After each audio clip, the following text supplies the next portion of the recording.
Here are some mysterious UFO crashes that happened before the Roswell UFO event of July 4th, 1947, according to Locklip and This on Humans Are Free by Alexander Light. Some skeptics would have you believe that the Roswell UFO crash set the trend for reporting this type of strange event, but that's not true. Unidentified objects have been falling from the skies years before that.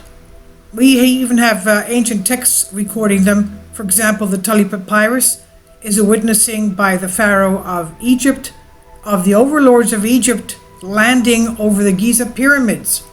Even ancient Greek texts, ancient Chinese texts, the flying shields, ancient Indian texts. Even Alexander the Great supposedly had, if you see one of the videos that I made the day before yesterday, even he had help from UFOs, but he called them identified flying objects. They were supposedly, quote unquote, the ancient Olympian gods helping him. Now, Aurora, Texas. These are the unidentified objects falling from the skies years before. Aurora, Texas, 1897. A good 50 years before Roswell events started the craze, a large UFO allegedly crashed in the small town of Aurora, Texas. Again, this was in 1897. The object was silver in color and shaped like a cigar. And according to the article published in the Dallas News, the UFO had been steadily losing altitude when it struck Judge Proctor's windmill, and the explosion wrecked the windmill tower and scattered debris over several acres. The article also reported that a well had been also damaged in the crash and its water tainted, leading the locals to bury it. Kindly support my Patreon account since YouTube has again demonetized my YouTube channel. The daily posts are 5 videos daily, and they are totally different from what I have on my YouTube channel. Thank you so much for your support and that you find all my content so interesting. You'll find the Patreon account details in the description box below. And this is some of the article, as we can see there. That's the well, that's the windmill. So they had to bury it. The article read, "The pilot of the ship is supposed to have been the only on board, and while his remains were badly disfigured, enough of the original has been picked up to show that he was not an inhabitant of this world." So they retrieved his body, and they found, even though he was badly disfigured, that he was not of this world. A small ceremony was held at the local cemetery where the small alien body was buried. The tombstone was stolen in 2012, but from the existing photos one can clearly see it depicted a crudely carved cigar-shaped object with portholes on its side. That was the tombstone.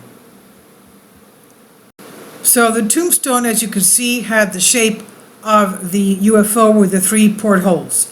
Now, unfortunately for everyone at the time of the crash, a spotted fever epidemic was wreaking havoc in the area, so the event quickly faded out of view. Another interesting aspect is that in 1945, Judge Proctor's property was bought by Broadley and Etta Oates. The entire Oates family began suffering serious health problems because they had redug the well. Before her death, Etta became convinced the water was radioactive. The 5th event, Indian Ocean, September 1862. This unusual incident was reported in May 2nd, 1897 issue of the Houston Daily Post and centered around a story told by one of the few men who had survived to tell the story. He was a Dutch sailor. He had been part of the crew aboard a ship called Christine. In the autumn of 1862, following a storm in the Indian Ocean, the ship sank. The crew members who had been lucky enough to survive suddenly found themselves on a small deserted island completely devoid of life. While on the island, they witnessed an extraordinary event. A giant UFO fell from the sky, crashing into a jagged cliff. It was as big as a battleship and had 4 huge wings on its sides. The men mustered the courage to examine the wreck, and amid the debris found the bodies of several 12-foot-tall men with strange clothing and bronze-colored silky beards. This gruesome discovery was too much to bear for the starving, desperate men, and some of them even went mad.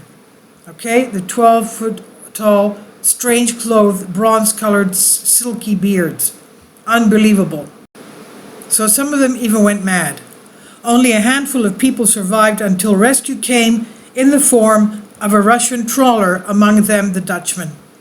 While this might be nothing more than a sailor's story, it makes for a very interesting one nonetheless. Then you had the UFO in the late 1800s, Stavropol, Russia. In the 1960s, a Soviet investigation uncovered clues about a UFO crash landing that took place towards the end of the 19th century. Several witnesses reported that a strange apparition flew into a village of the Stavropol province and that its passengers had survived the crash. Quote, 3 dark-skinned men came out of it. They were breathing hard, making signs, and soon died since they could not breathe air. The village residents quickly pulled apart the thing in which they landed, end quote.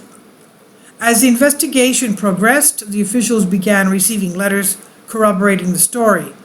A woman named Irina Danilova recalled a story told by her grandfather, who had personally witnessed the event. According to Danilova's grandfather, the craft was shaped like an arrowhead and was quickly dismantled by the locals, who used the metal to manufacture household goods. The bodies were buried without cross or ritual.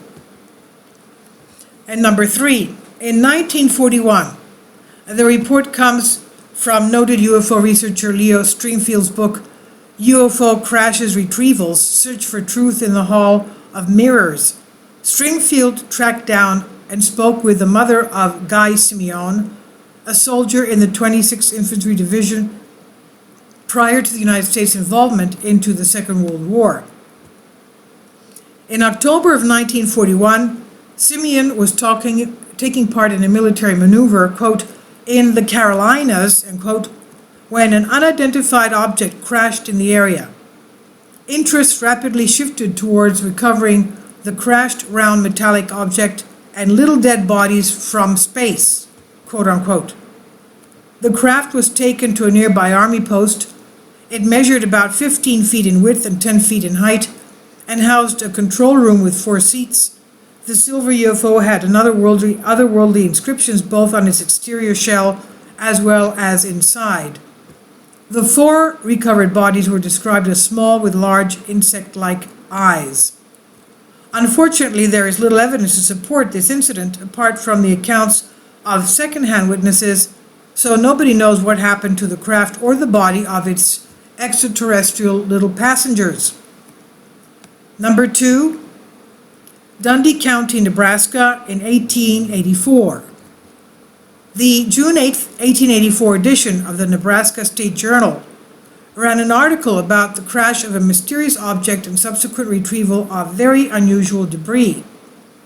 According to the journal, local rancher John Ellis and other locals witnessed a burning object similar to a meteor falling from the sky. The men rode their horses to the crash site in order to investigate the incident. When they arrived, they found a large number of incandescent objects strewn across the crash site. But the objects were so hot and burned so bright that none of the men dared approach them. The ranchers resolved to come back the following day. The objects so hot, the ranchers came back the following day. When they returned, the men noticed the objects were in fact mechanical parts resembling gears, wheels, and propeller blades. All of them appeared to have been made from an extremely light and durable metal. No bodies were found. Nobody knows what became of that wreckage. Number 1, England, World War II. Former intelligence officer and flying saucer review editor Gordon Cretan launched an investigation into the crash of a UFO on British soil at the height of the Second World War. The craft wreckage was reportedly retrieved and studied by British authorities. He learned about the incident from a 1955 article published in the Los Angeles Examiner by journalist Dorothy Kilgallen. Here's the excerpt. I can report today on a story which is positively spooky, not to mention chilling. British scientists and airmen, after examining the wreckage of one mysterious flying ship, are convinced these strange aerial objects are not optical illusions or Soviet inventions, but are flying saucers which originate on another planet. The source of my information is a British official of the cabinet rank who prefers to remain unidentified. We believe, on the basis of our inquiry thus far, that the saucers were staffed by small men, probably under 4 feet tall. It's frightening, but there's no denying the flying saucers come from another planet. This official quoted scientists as saying a flying ship of this type could not have possibly been constructed on Earth. The British government, I learned, is withholding an official report on the flying saucer examination at this time, possibly because it does not wish to frighten the public, end quote. After the article was published, Cretan attempted to contact Dorothy Kilgallen and asked for more information. She died shortly after, leading the researcher to believe that she had been effectively silenced, quote unquote, but as it turns out, Kilgallen was not the only source of information regarding this incident.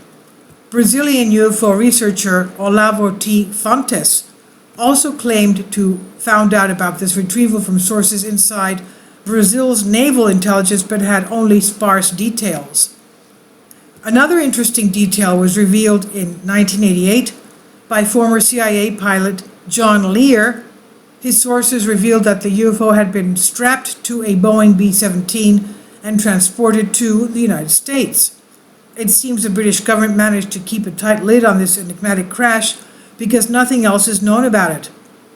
And if you want to learn more about alien flying saucers, you can visit the link or read books available on Amazon. And this is on Humans Are Free by Locklip Alexander Light. Please leave your comments and thank you for your support.